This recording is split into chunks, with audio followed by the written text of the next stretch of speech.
This video is a recipe video for the mock apple pie, which comes from the Ritz Cracker Box and is a Depression-era pie. I also have pictured chocolate chips and walnuts, which is listed in the craftrecipe.com ingredients as a variation, but I decided to stick with the OG recipe. You're first going to need half a teaspoon of ground cinnamon and 2 teaspoons of cream of tartar, the zest and 2 tablespoons of juice from 1 lemon, 36 Ritz crackers, coarsely broken, which is about 1 3/4 cup, 1 package of ready-to-use refrigerated pie crust with 2 crusts inside for a top and a bottom, 2 cups of sugar, which will be cooked on the stove with 1 3/4 cups of water.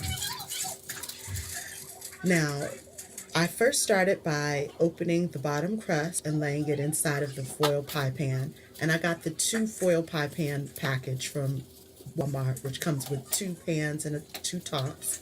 Very cheap. I think it was like $1 or something. And I'm just stretching it to make sure the edges are all to the end, because you want to make sure you're able to seal the pie by the end.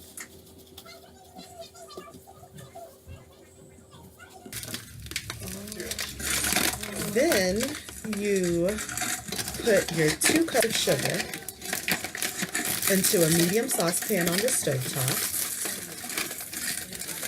And to that sugar, you're going to add the 2 teaspoons of cream of tartar.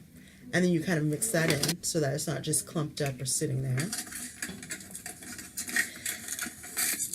The next part of the recipe does say to gradually stir in the water.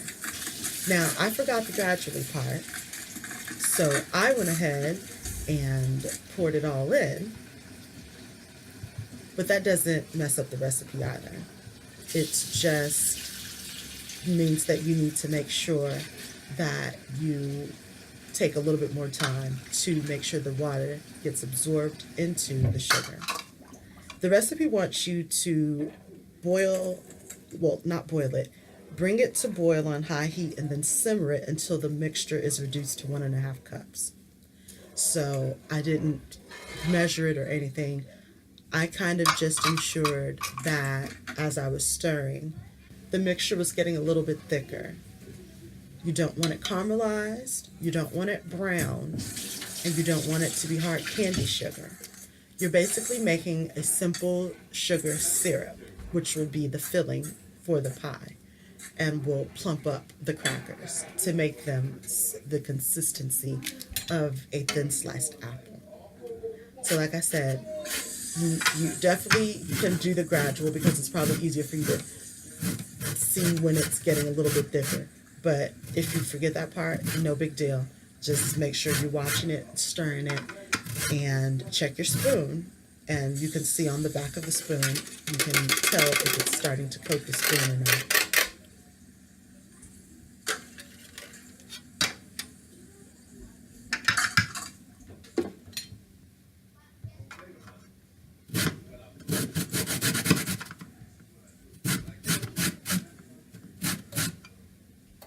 While I was waiting for it to come together, I zested my lemon, and I also cut it and squeezed out the 2 tablespoons of juice. Now, my mistake, I also, once I put the lemon juice into the sugar mixture on the stove while it was simmering, I squeezed out the extra lemon in the lemon, not thinking it would be too much, which it's not going to hurt the pie. It's just going to give you an extra level of tartness. I probably could have done with less because I don't really like lemony flavor, lemony stuff. It's my favorite, unless it's a lemon head. Now, I love a lemon head, but like I said, it's not going to hurt the pie. Just make sure if you don't really want it to be very lemony and have that tart over bite. If you want a tart under bite, use what the recipe says or less. If you want it a little bit more, people like my mom who loved lemon and my fiance loves lemon, were fine with the lemon. They would be fine, and she would be fine, and he is fine with it.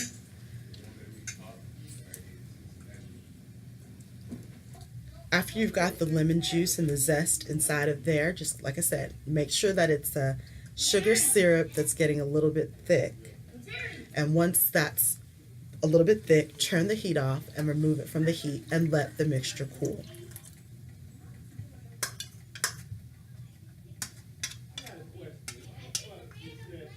While the mixture is cooling,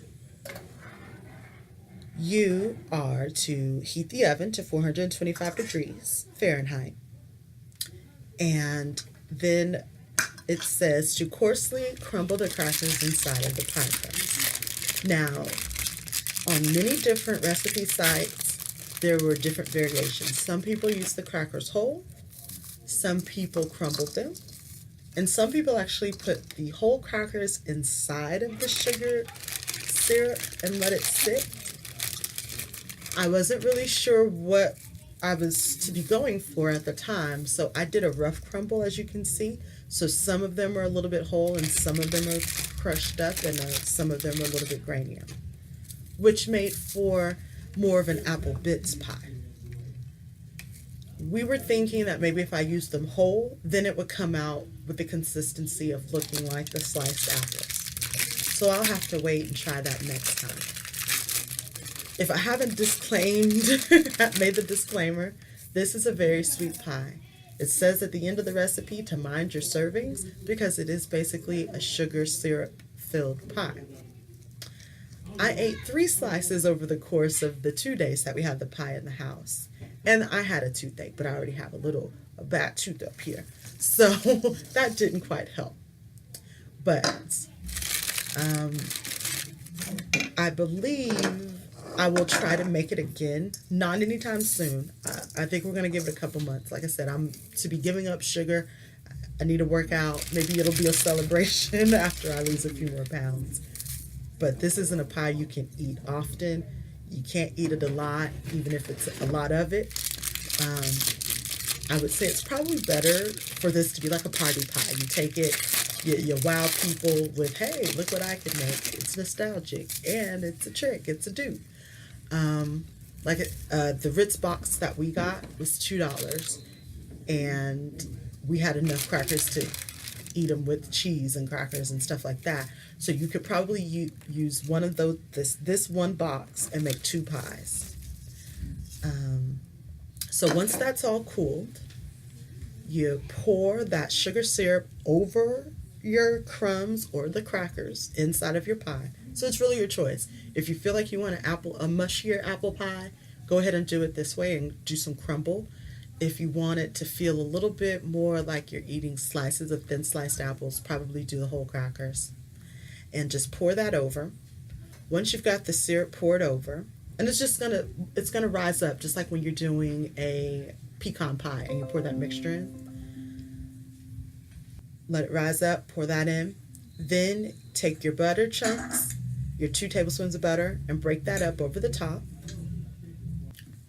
Sprinkle your sugar over the top, and then cover that with your top crust.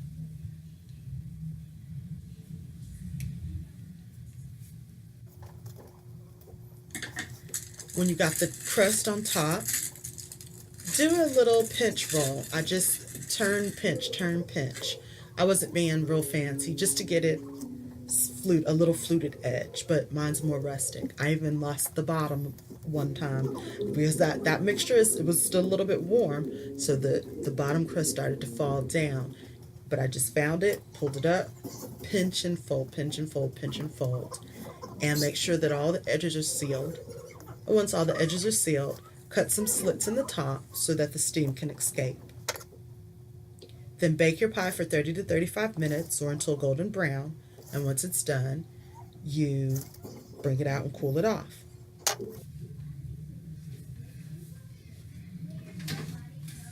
The pie got good reviews. The guys loved it. It wasn't too sweet, wasn't too lemony. Well, one kid said it was too sweet. But that kid also gave me a dab. My little second cousin gave me a little dab once he realized it was not really apples. But my fiance was like, that, if you didn't tell us it wasn't apples, we wouldn't have known. I wouldn't have known. So, like I said, it works. The dupe works.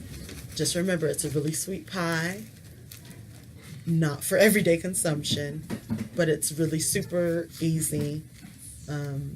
I would say super cheap, because I also saw recipes where other people just use soda crackers or saltines. So, like I said, this was a Depression era pie for people to make when they didn't really have a lot of money and fresh fruits were, I was going to say much more expensive, but they're expensive now. Food costs are soaring. So, yeah, if you want something sweet, but you don't want to use all the apples in the dessert, I know y'all been still knocking my pictures off the wall. then for your nutrient, I won't say health, because That's where my pictures are at. you probably won't be making this pie. But yeah, this is a great idea. I had forgot all about it. Like I said, I used to hear people talk about mock apple pies a lot, and didn't really know what they were talking about. I didn't pay attention. It just went over my head. It's like, well, I know what mock is, I know what apple, but it's one of those things where you understand the general concept, but you really don't know. So we were watching an episode of Mike and Molly, and Carl, Mike's friend, played by Reno Wilson, mentioned it and was like saying he was the best mock apple pie maker ever. And I was like, you know what? This is another time I'm hearing this. Let me figure out what this is. So I Googled it, realized it's on the box of the Ritz cracker box. Hey, Deshaun, come here. It's super easy. So I would, like I said, this would be just a good party pie to make, to add to your repertoire, because it's easy, it's cheap, it's quick. If you're not a baker, like I said, I'm not much of a scratch baker. I can do recipes and I can do box stuff, which is also what I did while I was waiting for the mixture to cool. My cousin had sent over the Ghirardelli chocolate chip kit. So while I was waiting on the sugar syrup to cool and for the pie to bake, I just whipped up the batches of the Ghirardelli and cooked those for gamers in the house, so we could have something else to snack on other than the sweetest not apple pie ever. So let me know if you've ever had this pie, if you've ever made it, if you've ever heard of it or never heard of it. Comment below, like, share, subscribe, and I'll talk to you later. I'll see you on the flip side, Gypsies, with another nostalgic treat, because you know I love nostalgia. You know I love going back. I love a throwback, whether it be food, music, games, whatever. Talk to you later, and thank you for watching. Bye, Gypsies.